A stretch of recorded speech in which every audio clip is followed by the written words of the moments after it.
उत्तर प्रदेश सरकार के औद्योगिक विकास मंत्री नंदगोपाल गुप्ता नंदी ने वीआईपी न्यूज चैनल से बातचीत करते हुए कहा कि विपक्ष को 2014, 2017, 2019 और 2022 के चुनाव में मुंह की खानी पड़ी थी और लोकसभा उपचुनाव में भी मुंह की खानी पड़ेगी। भारतीय जनता पार्टी के प्रत्याशी विजय होंगे। आजमगढ़ और रामपुर में 23 तारीख को मतदान है लोकसभा उपचुनाव का। हमसे बात करने के लिए कैबिनेट मंत्री नंदकुमार गुप्ता नंदी जी। नंदी जी, किस तरह से देखते हैं विपक्ष हावी है दोनों चुनाव के लेके, कह रहा है कि दोनों सीट समाजवादी पार्टी है। विपक्ष हावी नहीं है, विपक्ष दम तोड़ चुका है, विपक्ष के पास कुछ भी नहीं है। 2014 के बाद से इस प्रदेश ने जो अंगड़ाई ली है, 2014 के चुनाव देखेंगे अगर आप तो 80 में से 73 सीट, मतलब 8, 9, 72, 90% से ज्यादा सीट दे करके इस देश की बागडोर एक ऐसे प्रधानमंत्री के हाथ में दी जिन्होंने देश का नाम पूरी दुनिया में रोशन करने का काम किया। और हम सब का परम सौभाग्य कि इस देश की बागडोर एक ऐसे हाथों में है, एक ऐसे परम तपस्वी आदरणीय नरेंद्र मोदी जी के हाथों में है जो इस देश के 130 करोड़ लोगों के लिए काम कर रहा है जी। इस प्रदेश की बागडोर एक कर्मयोगी मुख्यमंत्री योगी आदित्यनाथ जी के हाथों में है जो प्रदेश के 24 करोड़ लोगों को समृद्धि के लिए, खुशहाली के लिए काम कर रहे हैं। प्रदेश के अंतिम गांव तक विकास की रोशनी पहुंचे, प्रदेश के अंतिम व्यक्ति तक सरकार की योजनाओं का लाभ पहुंचे, इसके लिए रात दिन काम कर रहे हैं।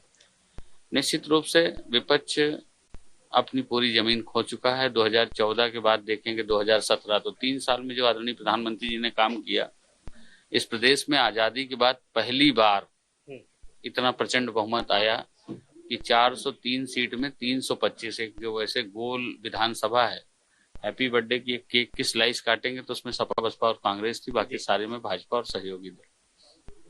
फिर 2017 के बाद देखिए 2019 और ज्यादा वोट। 2022 अगर हम 2014, 17, 19 और 22 का आकलन करते हैं बूथ जीतने का, वोट का परसेंटेज, वोट पाने का, तो सबसे ज्यादा 2022 में बूथ जीते और सबसे ज्यादा वोट मिला। ये जो लोग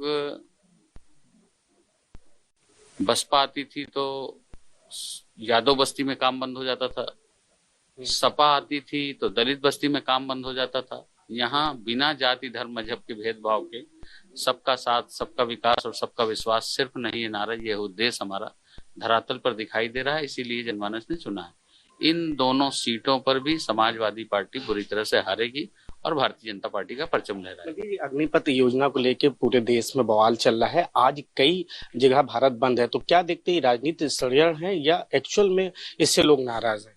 निश्चित रूप से राजनीतिक षड्यंत्र, अगर इसके पीछे आप देखेंगे जो लोग पकड़े गए या जो लोग पकड़े जा रहे हैं उनका अगर आप देखेंगे तो निश्चित रूप से कहीं ना कहीं से उपोषित, कहीं ना कहीं से लोगों को सीधे साधे लोगों को बरगलाने की भी कोशिश की गई है और बाहरी लोग आकर के भी इसमें रोटी सेकने का काम कर रहे हैं। और पूरा विपक्ष जो जमीन खो चुका है सोचता है इसी बहाने प्रदेश देश की छवि खराब करके अपने आप को जिंदा करे।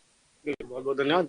ये मंत्री नंदकुमार गुप्ता नंदी थे जिनका साफ कहना था कि अग्निपथ योजना को लेकर विपक्ष राजनीति कर रहा, विपक्ष के पास कोई मुद्दे नहीं है जिनको सरकार को घेरे, और इन मुद्दों को उठा के घेरने का काम और नौजवान को भड़काने का काम विपक्ष कर रहा है। कैमरामैन सुलेमान के साथ साहिद सिद्दीकी, वीआईपी न्यूज, लखनऊ।